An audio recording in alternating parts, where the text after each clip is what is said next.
Hello guys! Welcome back po ulit dito sa ating YouTube channel, The Home Biz Edit. For today's video guys, ito po yung step-by-step guide. Paano tayo kikita dito sa Facebook Reels 2025, no? At sa mga gumagamit ng cellphone or kung meron kayong internet sa bahay, ito na yung pagkakataon nyo guys. Dahil lahat halos ng creator ay nagsimula dito sa mobile phone. And isa ako doon guys, no? Kung kayo is may cellphone, may internet, pwede po talaga magkaroon kayo ng opportunity dito sa Facebook. Hindi lang sa Facebook. Once na natuto na kayo dito sa pag-create ng mga video na makakatulong at makapag-provide ng value sa inyong viewers, pwede nga kayo guys kumita dito, no? So, ito nga yung ating title, ano, Earn Money on Facebook Reels in 2025. Ayan, complete step-by-step guide. Ayan. So, meron tayo dito guys, 5 details, earning tips, and eligibility requirements straight from Facebook and Meta guidelines. So, ito guys, ay ginawa ko para sa inyo, no? Lalong-lalo sa mga newbie or aspiring content creator. So, ito yung ating topic overview, no? Paano kumita sa Facebook for 2025. So, number 1, ito, ano, turn on Facebook Professional Mode. Kung kayo po ay naka-professional account or naka-personal account, meron po yan tinatawag na professional mode na makikita nyo sa inyong setting ng phone. So, very basic lang yan, ano? So, totoo nga po si Facebook is one of the best ways to earn online at legit na legit yan, lalo na sa mga content creators, beginners at kahit sino na mahilig gumawa ng mga short videos is pwede po talaga tayo ditong kumita. So, ang gagawin nyo kung kayo is naka-personal account, or kung wala pa kayong page, no? Sa page po kasi automatic yan, meron na kagad kayong professional dashboard. Once na meron na kayong page na makikita nyo na yun sa inyong setting ng phone nyo. Pero kung kayo ay naka-personal, ito yung kailangan nyo i-turn on, yung professional mode. So, paano yan mati-turn on? This unlock monetization. Ayan, unlock monetization features, insight, and performance bonuses. So, ito yung step-by-step guide. So, kailangan nyo pumunta sa inyong Facebook profile. So, meron po yung tatlong dot doon sa may gilid. Yan, pindutin nyo yung tatlong dot na yon. So, alam nyo naman yung very basic na yan. So, itong video na lang to, parang recap na lang to kung paano nga ba tayo makakapag-start dito sa Facebook, no? Gamit yung ating personal at page. So, kailangan nyo i-tap or pindutin yung turn on professional mode. Nasa gilid lang yun na inyong Facebook. Kung meron kayong phone ngayon, i-click nyo na yung phone nyo, i-turn on nyo na yung professional dashboard nyo. Or kung kayo pa ay bago pa lang, I suggest, mas okay guys kung page na yung simulan nyo. Kasi ako, based on my experience, no, ang hirap po talagang connected yung inyong monetization sa personal account. Lalong-lalo na kung meron ka mga ipopost na mga sub-niche or topic na tinatawag, maghahalo yung personal post nyo dun sa pages nyo. So, I suggest pages na po kasi mas maraming ways to earn doon, no? Dahil si personal is meron siyang limited features. Pero dito sa page is halos lahat ng monetization is pwede nyong ma-achieve once na kayo is eligible. Kailangan nyo lang i-confirm and set up your profile. So, ano ba yung advantage or benefit nito? You gain access in stream ads, bonus program, and creators tool. Pero I suggest nga po page na po yung simulan nyo compare kung profile. Pero kung matagal na kayo, for sure, profile pa rin yung sinimulan nyo na monetization. Pero meron tayong mga kilala na mga creator na meron silang profile account na monetize at meron din silang page na monetize. Okay? So, next step natin, ito, kailangan natin, guys, ma-meet yung monetization requirements, no? Meron po yung requirements para lang po yung trabaho, no? sa mga corporate, no? So, meron yung requirements si Facebook.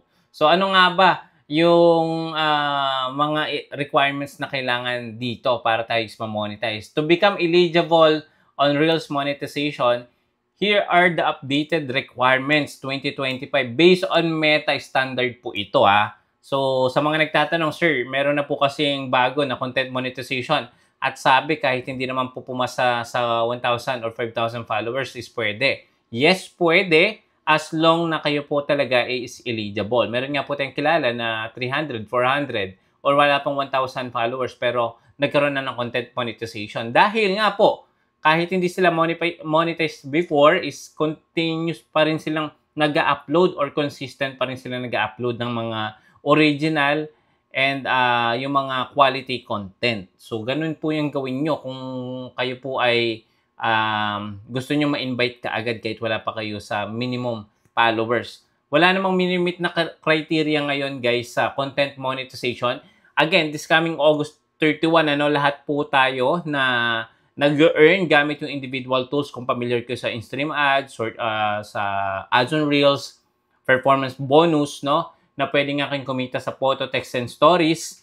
So, lahat po yan ay lilipat na sa content monetization kahit po kayo ay monetized na. So, yun na po yung pinakabagong monetizations natin. So, ano nga ba yung ibig sabihin nun? Isa na lang po yung invoice nyo. Hindi na po dalawa yung magiging invoice nyo, no? Magkakasama na po yun. Para at least, di ba, isang kitaan or isang gawa lang ng tax information. At the same time, isang setup lang siya ng back account. So, hindi katulad dati, kapag na-monetize ka sa long-form video, magsiset up ka ng bank account. Kapag na-monetize ka sa short videos or sa bonus program or sa stars or sa subscription, same pa rin po yun. Iba-iba po yung mga pwede nyo i-link na bangko or pwede kayong mag-create ng new business account. Pero dito guys, isa na lang. Pwede nyo i-link dun sa luma nyong account, pwedeng gumawa kayong bago. Okay? So, base po ito kay Facebook. Again guys, mas okay na meron kayong i-target. Meron kayong goal na tinatawag. Kung ilan nga ba yung i-meet nyo. So, sample, sa loob ng isang buwan, 1,000 followers, kailangan nyo i-meet yung goal nyo muna. Huwag kayong magmadali sa monetization kasi darating at darating yan once na eligible kayo. So, dapat po talaga 18 years old and above. Ayan malinaw yan, 18 years old. Kung meron kayong mga kasama sa bata, may mga kasamang bata sa pagko-content or yung anak nyo is creator na wala pang 18 years old, pwede naman kayo guys yung supervision na kasama niyo sila habang nagba-vlog kayo para iwas community standard violation.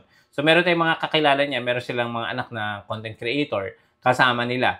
So sumasama sila mismo sa video. Hindi nila iniwan lang mag-isa yung bata doon kasi nga siguro prone lang din sa mga report, or sa community policy yung mga ganong content na below yung edad sa requirements ni Facebook. So, yun.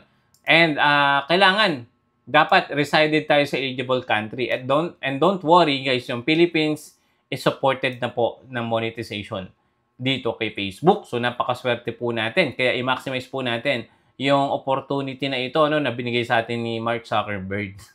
'Di ba?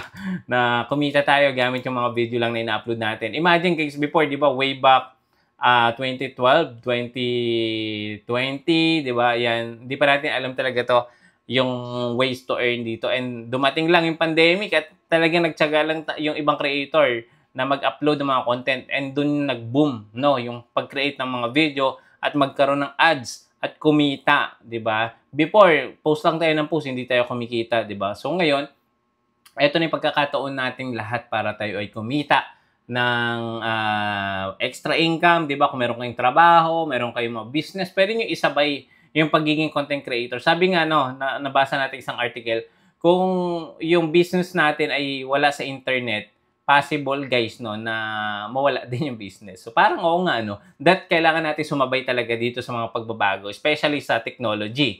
And alam niyo naman, panahon na din ng AI, mas mabilis yung pag-usad talaga ng technology ngayon.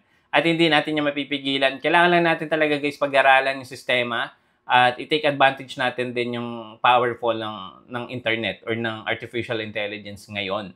Okay, so pangatlo, syempre ito yung eligibility this 2025.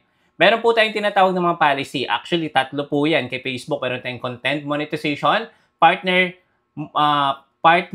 content monetization policy, at yung pinakamahigpit sa lahat, yung community guidelines. Naku, dapat po pumasa po yung mga video nyo dyan. Kapag po hindi pumasa at meron kayong mga video na nalabag, may mga copyrighted, may mga issue sa pinoportray nyo dun sa video, possible po hindi ma-monetize. At kung gumamit kayo ng mga copyrighted music, background, or sa mga song na nilalagay nyo dyan, possible hindi yan ma-monetize or meron tinatawag na shared revenue. So, magkakaroon kayo ng hatian doon sa original songwriter or producer or sa publisher ng logo or brand na nilagay nyo doon na wala kayong permission doon sa creator or original creator. So, dapat pasado yung ating mga video sa polisiya ni Facebook. Okay. So, kung kayo po ay naka-page or profile, kailangan i-turn on nyo yung professional mode. So, yun yung pinag-usapan natin kanina. And guys, ito base ito kay Facebook, no, dapat meron daw tayong 5,000 followers and 60,000 minutes of views in last 60 days and 600 minutes from Reels views, optional metric use in Reels play bonus evaluation. So guys, again, ito is reference lang, kung wala kayong ina-achieve na goal dito kay Facebook, I suggest ito muna yung i-goal nyo. Kailangan nyo at least magkaroon ng followers. 1,000 siguro per month, no? Pwede yan. And then, upload kayo. Ito naman talaga yung requirements dati bago ka ma-monetize sa short video o sa Reels. Kailangan nyo ma-meet yung 5,000, 60,000 minutes of views in 60 days. So, sundin na lang din natin ito. Gawin na lang nating goal. Pero ngayon, sa content monetization, wala naman siyang criteria na pinapa-achieve sa atin ni Facebook. Pero possible, ito pa rin din yung yung requirements. Based lang sa akin, And kailangan mo magkaroon ka ng 5 active Reels posted in the past 30 days. So, kailangan talaga mag-produce kayo ng video. Hindi po kayo mamonetize dito sa Facebook kung wala kayong content na ina-upload. Okay? So, mag-upload na kayo ngayon. Okay? So, number 3. Ito yung palagi talaga nating, actually, din naman ako dito. Siguro, nagpo-post din ako ng mga unoriginal. But again, iwasan nyo ito, yung mga unoriginal, ayan. So, dapat daw, mag-post tayo ng original, high-quality Reels consistently. So, consistent hindi po sinabi once a month lang kayo mag-upload. Wala pong ganon. Mahirap pong ma-monetize. So, kung kaya nyo guys, 2 video per day or even more per day, pwede, I suggest 3 video per day kung kayo po talaga ay porsigido na ma-monetize or aspiring talaga kayo. Siyempre, kailangan natin doblehin or triplehin yung sipag natin sa pag-upload ng high quality and original Reels or video consistently. So, ayan. Sabi dito, Facebook prioritize original content. Ito pa, matindi dyan, no watermarks. Yung watermarks, yung mga nakalagay sa video. Like for example, yung mga logo from other social media like yung TikTok, yung YouTube. So, iwasan nyo yan sa mga video content nyo. No copyrighted violation or yung content. Meron po kasing mga kanta na nilalagay natin sa ating video as a background. But again, subject po yan for copyright violation. So, hindi po kayo mamomonetize kapag po hindi nyo yan dinispute or hindi kayo nanalo sa dispute nyo. Or pwede i-accept nyo, but yun nga yung sinabi ko kanina, magkakaroon po yan ng shared revenue na tinatawag. So, magkakaroon ng partition sa kita. Mas mataas pa yung kita nung may-ari ng song compared dun sa original na video or creator na nag-upload.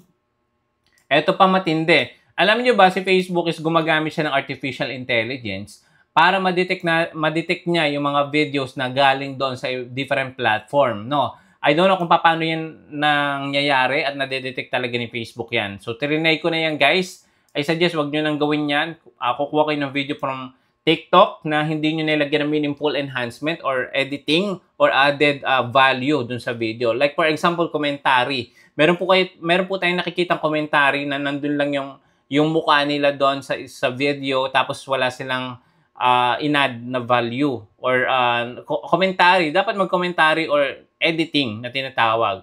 Lagyan nyo din ng mga transition, effects, sound effects na pasado or mga royalty-free music. Ganun po para totally maiwasan nyo yung mga ganyang copyrighted or meron pang term niyan dito kay Facebook yung limited originality. Okay? So, I suggest, naka 9:16. Ito po yung tinatawag na aspect ratio, yung patayo. Patayo siya, hindi siya pahiga or horizontal. So, dapat naka 9:16 yung aspect ratio. I suggest 3 to 60 seconds or 1 minute, yung length ng video or duration. Mas okay po yun. Mas maikli, mas maganda. Pero I suggest, mga ganyan, yung duration lang. Huwag nyo lalagpas sa mas mahaba kasi long form video na yon. Okay? At gumamit kayo ng mga malilinaw na camera. Meron tayong mga super affordable na mga camera or cellphone, 'di ba? May 512 gig, merong 12 gig RAM, merong 4K resolution, 60 frame per second. Super affordable na ng mga phone ngayon, guys. And mag-invest kayo sa high quality video capturing, no? So mas okay po na malinaw yung video nyo, walang madilim. Dapat mag-invest din kayo, guys, sa mga lighting sa inyong room or sa inyong studio kung kayo talaga ay aspiring or talagang porsigido kayo dito. At pag-aralan nyo yung tinatawag, guys, na engaging hooks. Okay? In first 3 seconds, mattered po talaga yan. Napaka-importante na dapat ma-hook nyo yung viewers or yung followers nyo or yung mga prospect nyo sa video nyo. In just 3 seconds, dapat ma-hook na sila, hindi na sila umalis sa video nyo. Kasi napakabilis po talaga ng pag-swipe pataas ng mga viewers kapag hindi sila interested or hindi nakuha yung interest nila. So pag-aralan nyo, ang tawag po dyan is call to action or retention rate na tinatawag. So pag-aralan nyo to, napaka-importante niyan. Okay? So kailangan nyo mag-add ng music, captions. Ayan, meron tayong tinatawag na meta editing tools when possible. So, ito nga po yung Creator Studio dito kay Facebook. So, pwede nga po kayo, guys, kumuha ng mga music dyan na walang copyright or royalty-free music. So, yun yung kunin nyo. Instead, yung mga popular talaga ng mga song ngayon na totally maganda talaga siyang ilagay dun sa mga video natin. Pero, yung disadvantage nun o yung cons nun, possible magkaroon ng violation, di ba? Or copyright. So, iwas na lang muna tayo dito. Gumamit kayo ng mga editing application. Dito, meron na din sa mismong Facebook. Meron na po tayong CapCut o KineMaster. Ayan, ang dami ng editing ways para po mas gumanda yung video natin. So, ito yung bonus tip dito sa top tips number 3 natin. Okay? So, kailangan at least 3 to 5 reels per week, no? So, one video every day. So, ganon. So, para stay active in the algorithm. So, napaka-importante po niyan. So, sana kayanin po natin, tsagain natin. Doblehin natin yung sipag natin. Kung talagang gusto nyo matuto, no? Ito naman talaga tinuturo din ng karamihan. Kailangan natin mag-post consistent. Okay. Number 4. At guys, kung nakaabot ka dito sa video natin at kung meron na kayong natututunan at mas lumawak pa yung inyong kaalaman dito sa Facebook, guys, don't forget naman, i-like nyo naman itong video natin na to at i-click nyo na din yung subscribe button and yung ating notification bell para sa mga susunod na video, manonotify kayo. Yun po ay isang example ng call to action. Okay? So, number 4. Apply or get invited to Reels Play Bonus Program. So, meron po tayong Reels Play Bonus Program. So, Meta may invite eligible creators in Reels Play Bonus Program. These programs reward creator based on performance and engagement. No, ito malino po yung sinasabi natin dito at galing po ito kay Facebook. Hindi na po nakabase kung ilang million po or 100 millions ang views nyo. Nakabase po yan sa performance at engagement, not just views. Okay? Paano natin mapapataas yung ating chance na mapabilang dito sa Reels Play Bonus? Siyempre, kailangan natin maging active. Pangalawa, mag-post tayo consistent, mag-drive, comment, share, and reacts doon sa mga nagko-comment or nag-engage doon sa video natin. Meron nga po tayong mga tinatawag na mga spammy na term. So, be careful po sa spammy caption, spammy content, spammy comments. So, yung mga irrelevant po na title dun sa video is possible yan. Hindi yan i-showcase or i-distribute ni Meta o ni Facebook sa wider audience yung video nyo kapag po spammy po yan. Okay? So, yung maraming hashtag, yung maraming titles, sobrang haba ng titles or captions na hindi naman related sa mismong video is spammy po ang tawag dyan. So, puntahan nyo yung Meta Creators. Nandun po yan. Monitor Creator Studio for invitation and notification. So, meron tayong tinatawag na Creator Studio sa different platform. Lahat po yan. TikTok, YouTube, meron po yung mga creator studio. Ito po yung ating best friend na kung gusto nyo talagang mas maging mahusay, no? Or mas maging effective creator, so kailangan nyo ng creator studio. So punta lang po kayo dyan. Gamit lang po yung phone nyo or laptop nyo. Number 5 and last, ito napaka-importante, no? Para po ma-maximize natin yung earnings natin, pwede po tayong mag-affiliate, ayan, or mag-accept ng mga brand deals, ayan. Even if you're not yet monetized via ads, kung hindi pa daw po kayo monetize sa mga ads or B-rolls or banner ads na mag-a-appear dyan sa mga video nyo, you can still earn by, meron tayong mga affiliate marketing na tinatawag, no? Pwede kayong mag-join dito. Actually, ginagawa ko na to. Sa TikTok, Involve Asia, Shopee. Alam nyo guys, meron ako nakita guys, no, isang buwan kumikita siya ng 1 million dito sa TikTok. Grabe. 1 month, million yung kinikita niya dito kay TikTok. Yan, TikTok Shop. Nakita ko yung mismong data niya or kanyang insight. Magkano naman yung nabenta niya, no? Gamit lang yung pagpo-promote ng mga produkto sa TikTok. Grabe. 15 million ata yun and ang kanyang commission is nasa 1 million. Siguro, sobrang tayo din niya nabenta na products. So, pwede din kayo guys mag-collaborate with other brands or micro-influencers. So, pwede nga kayo ditong bayaran in exchange of kanilang engagement. So, sample, meron yung tinatawag na ipopost yung content nyo or pwede kayong sumama sa video nila para po, yun, mapalo kayo ng followers niya. So, ano na po yan? Internal na po yung pag-uusap nyo dyan. Okay? Or yung brand or collaboration na tinatawag. So, pwede rin kayo mag-product link in captions or comments. So, guys, remember, mag-ingat din po tayo sa pagpo-post ng mga links sa ating mga video. Meron po si Facebook ngayon na features na add links, no? So, inaalaw na din ni Facebook yung affiliate. Kung familiar kayo dyan sa inyong Reels. Meron dyan sa tab niyan, meron dyan add links. So, included dyan yung Shopee, Amazon, marami pero included din Shopee. Pwede nga kayong kumita doon. Okay? Basta, again, be very careful sa inyong mga ipopromote ng mga produkto. Para po, hindi kayo magkaroon ng violation. Okay? Eto, review useful items, gadgets, apps, or tools in your audience can relate to. Kung kayo po ay nasa mga construction business, sa mga beauty content, yung mga ganyan. So, pwede kayong mag-review ng mga products, makeups, lipstick, at ang daming mapopromote, guys. I tell you, guys, pwede kayong kumita. Kahit hindi kayo monetize via ads, hindi pa kayo monetize, pwede kayong kumita via affiliate.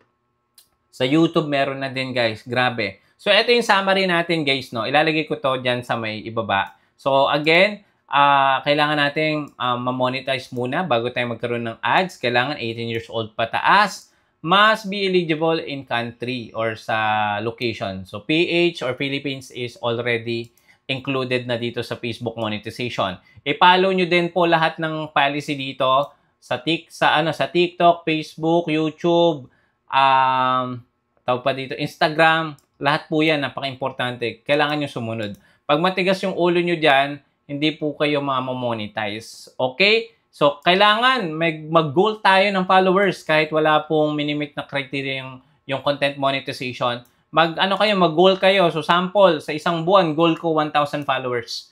So, pag ginol nyo yan at na-achieve nyo yan, mas madali na lang po yung masusunod dyan. Siyempre, content type, original and engaging reels. Okay, so maraming salamat. Kung marami kayo natutunan for today's video, don't forget to subscribe. Click the bell icon para sa mga susunod na video natin. Manonotify kayo kaagad. Maraming salamat. See you again sa next video. Bye-bye.